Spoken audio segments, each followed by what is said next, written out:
పాటించి మనందరం కూడా ఈ ప్రాచీనమైనప్పటికీ ఈ ఆధునిక కాలానికి సంబంధించిన యొక్క నిత్య నూతన శారీరక మానసిక ఆరోగ్య శాస్త్రం అలాగే ఆధ్యాత్మిక శాస్త్రం.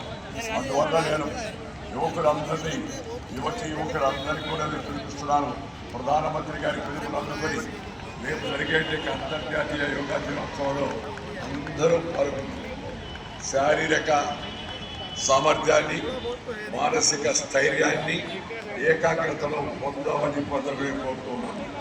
ఈరోజు మనం కానీ మంచి అలవాట్లు చేసుకుంటే ఆరోగ్యంగా మన భవిష్యత్తు కూడా మంచిగా నడుస్తుంది. వయసు పైబడ్డం అనేది ప్రకృతి నియమం, కానీ 67 పైబడిన తర్వాత కూడా చురుగ్గా ఆరోగ్యంగా జీవితం అనేది యోగా సాధన ద్వారా మాత్రమే సాధ్యమవుతుంది. నేనేమంటున్నానంటే ప్రస్తుతం ఉన్నట్టు ఈ పాశ్చాత్య వ్యామోహం వల్ల అనేక రకాల ప్రచార ప్రసార సాధనాల యొక్క ప్రభావం వల్ల సమాజం ఇవాళ ఏ దిశలో పోతుందో మనందరికీ కూడా తెలుసు. అల్లకల్లా అవుతుంది, శాంతి కొరవడుతుంది. Peace is the prerequisite for progress.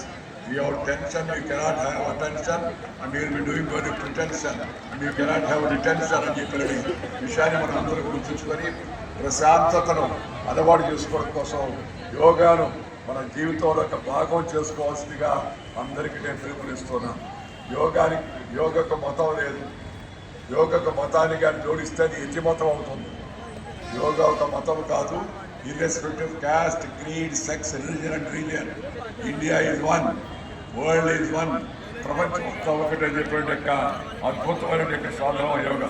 కాబట్టి ఈ భారతీయ మూలాలు ఉన్న ఈ యోగా విద్యను విశ్వవ్యాప్తం చేస్తూ మన దేశ కీర్తి ప్రతిష్టలు ప్రపంచం అంతా మరింతగా వ్యాపింపజేసే ప్రయత్నం మనందరం చేయాలి.